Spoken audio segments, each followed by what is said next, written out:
बिस्मिल्लाहिर्रहमानिर्रहीम अस्सलाम वालेकुम। आज हम बनाएंगे बहुत ही मज़ेदार झटपट बनने वाली बिल्कुल हलवाई स्टाइल में बेसन की बर्फ़ी, जिसको हम सिर्फ़ और सिर्फ 2 से 3 चीज़ों से बनाकर तैयार करेंगे और बहुत ही मज़े की बनती है। बनाना बहुत आसान है, घर पर पड़ी हुई तमाम चीज़ों से बनकर तैयार हो जाती है और उसका टेक्सचर बहुत ज़बरदस्त होगा। इसका जो है कितनी हमने चाशनी को पकाना है, कितनी देर पकाना है, तमाम टिप्स इस वीडियो में होंगी। तो वीडियो को आपने लास्ट तक वॉच करना है, कोई स्टेप आपने मिस नहीं करना। तो चलिए आइए बगैर किसी देर के इस मज़ेदार सी मिठाई को बनाना शुरू करते हैं। तो इसके लिए मैंने यहाँ पर एक पैन ले लिया है, इसमें डालेंगे आधा कप घी, यानी 100 ग्राम घी है।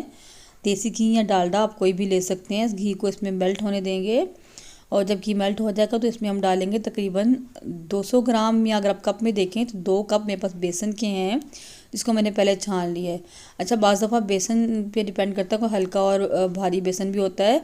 मोस्टली जो है ना 1 कप में 125 ग्राम आता है, लेकिन ये जो बेसन था ये 1 कप मैंने भर लिया मुँह तक, तो ये 100 ग्राम ही बना था। तो ये 200 ग्राम बेसन है, ठीक है, यानी 2 कप हैं। इसको हमने लो फ्लेम पर भून लेना है। इतनी देर भूनना है कि इसमें से अच्छी सी खुशबू भी आना शुरू हो जाएगी, कलर भी इसका चेंज हो जाएगा, ठीक है। तो इस तरह आपने इसको प्रेस करते हुए दबाते हुए भूनते रहना है। बेसन को आपने छान कर डालना है।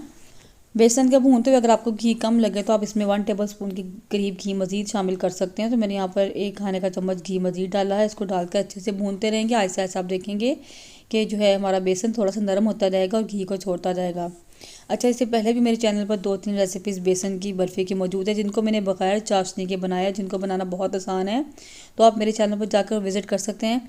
मैं उनका लिंक आपको डिस्क्रिप्शन बॉक्स में दे दूँगी। वो भी बहुत ज़बरदस्त रेसिपी है। आज जो मैं बना रही हूँ चाशनी के साथ बना रही हूँ। तो देखिए, आप देख सकते हैं यहाँ बेसन ने काफ़ी हद तक घी को छोड़ना शुरू कर दिया और नरम हो गया है। इसमें से बहुत अच्छी सी खुशबू भी आ रही है, कलर भी इसने चेंज कर लिया। तो चूल्हे को यहाँ बंद कर देंगे और थोड़ी देर के लिए इसको हिलाएंगे ताकि नीचे से जल ना जाए, क्योंकि पैन हमारा गर्म है। तो बस इसको अब हटा लेंगे। अब चाशनी तैयार कर लेते हैं। उसके लिए मैंने एक और पैन को रखा है चूल्हे पर। इसमें डालेंगे 125 ग्राम चीनी, और ये आधा कप से 1 टेबल स्पून ज़्यादा है चीनी। और इसमें मैंने डाला है 1/4 कप पानी, और चूल्हे को अब मैंने ऑन कर दिया है। अच्छा, चीनी यहाँ पर बिल्कुल नॉर्मल सी थी, और अगर आप ज़्यादा खाना पसंद करते हैं तो थोड़ी सी ज़्यादा भी डाल सकते हैं, यानी 150 ग्राम तक भी कर सकते हैं। मैंने 125 ग्राम ली है, ठीक है। और चीनी को मेल्ट होने देंगे। और यहाँ पर हमें चाहिए होगी 1 तार की चाशनी। तो चीनी को यहाँ मेल्ट होने देते हैं। लो फ्लेम पर आपने मेल्ट करना है, क्योंकि पानी कम है तो चीनी जल्दी मेल्ट, अगर हम हाई फ्लेम पर करेंगे तो पानी ड्राई हो जाएगा बहुत जल्दी। तो देखें यहाँ पर चीनी जो है ना काफ़ी हद तक मेल्ट होगी और इसने पकना शुरू कर दिया। बस आपने ये ध्यान रखना है कि आपकी चाशनी 1 तार की होनी चाहिए। यहाँ पर आप देख सकते हैं हमारी तार अभी नहीं बनना शुरू हुई। मज़ीद थोड़ी देर पकाएंगे और बहुत जल्दी 3 से 4 मिनट में चाशनी जो है बनकर तैयार हो जाती है। अब आप देख सकते हैं बहुत अच्छी सी तार बन रही है। तो बस चाशनी हमारी तैयार हो गई है।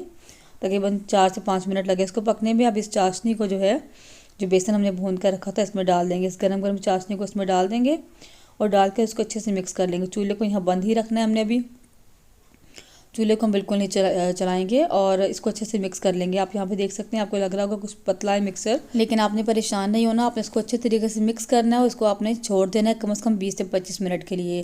अगर बेसन ज़्यादा है तो आप आधे घंटे के लिए भी छोड़ सकते हैं, और ज़्यादा है तो और ज़्यादा टाइम के लिए आप छोड़ दें। इसको आप इसी तरीके से छोड़ दें और थोड़ी देर बाद हिलाएँ, फिर छोड़ दें। तो ऐसा ऐसा देखेंगे आप बेसन हमारा जो है सख्त हो जाएगा इसको, ठीक है। मैंने अच्छे से मिक्स कर लिया। अब इसको मैं छोड़ दूँगी इसी तरीके से चूल्हे के ऊपर या काउंटर पे आप छोड़ दें। तो बीच में इसको मैंने एक बार हिला लिया था और अब इसको मैं छोड़ दूंगी, ठीक है, इसी तरीके से। तो 20 से 25 मिनट बाद आप देख सकते हैं अच्छे से सेट हो चुका है। इसी तरीके से पड़ा पड़ा ही सेट हो जाएगा। आपने अगर इसको थोड़ा सा नरम रखना हो तो आप इसको थोड़ी देर पहले जो है उठा सकते हैं और इसको जिस प्लेट में सेट करना है उसमें सेट कर सकते हैं। तो बस इसको मैं अब जिस प्लेट में मैंने इसको सेट करना है उसको मैंने पहले ग्रीस कर लिया था, उसमें मैं इसको डाल दूँगी और डालकर इसको अच्छे तरीके से हम दबा देंगे, ऊपर से प्रेस कर देंगे। बेशक आप हाथों की मदद से जो इसको सेट कर लें। मैं इसको हाथ की मदद से अच्छे तरीके से लेवल कर लूँगी। ऊपर से थोड़ा सा सख्त है, इसको लेवल करना ज़रा मुश्किल है, इसलिए मैं हाथों की मदद से कर रही हूँ। और उसके बाद कुछ जो है ऊपर मैं नट्स हैं वो डाल दूँगी चॉप किए हुए। आप डालना चाहें तो डाल सकते हैं, नहीं तो इसको आप स्किप भी कर सकते हैं, ठीक है। तो पिस्ता और बादाम मैंने इसके ऊपर डाला है, आप कोई से भी डाल सकते हैं। इसको अच्छे तरीके से ऊपर से हम स्पैचुला की मदद से प्रेस कर देंगे ताकि ये बिल्कुल साथ चिपक जाए। और उसके बाद इसको इसी तरीके से काउंटर पे छोड़ देंगे। मुश्किल से आधे घंटे में बिल्कुल अच्छी तरह सेट हो जाएगी, क्योंकि हमने पहले इसको ठंडा कर लिया था और सेट कर लिया था, ठीक है। तो देखिए माशाल्लाह ये आधे घंटे में सेट हो चुके हैं। अब इसकी हम कटिंग कर लेंगे। अगर आप इसको जो है उसी वक्त गरम गरम को पैन में डाल लेंगे तो आपको इसको सेट करने में टाइम लगेगा, 4 से 5 घंटे लग सकते हैं, या ओवरनाइट आपको उसको रखना पड़ेगा।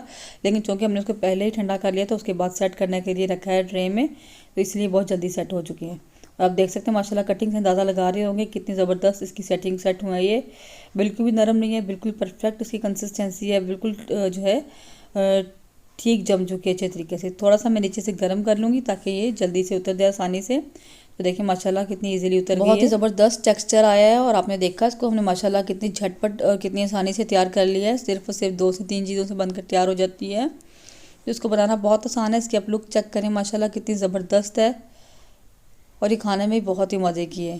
तो इस रेसिपी को आपने ज़रूर बनाकर ट्राई करना। मुझे उम्मीद है कि इंशाल्लाह आपको ज़रूर पसंद आएगी। वीडियो कैसी लगी मुझे कमेंट सेक्शन में ज़रूर बताइएगा।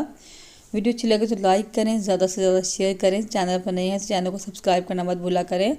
बराबर में लगे घंटी के बटन को ज़रूर दबा दिया करें। तो देखिए माशाल्लाह कितनी ज़बरदस्त है। इसकी आप लुक चेक करें।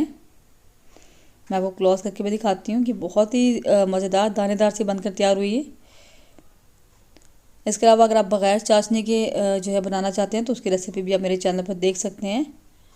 मुझे उम्मीद है कि आज की वीडियो आपको ज़रूर पसंद आई होगी। मिलते हैं इंशाल्लाह किसी नेक्स्ट वीडियो में किसी नई मज़ेदार सी रेसिपी के साथ। तब तक के लिए अल्लाह हाफिज़। दुआ में याद रखिएगा।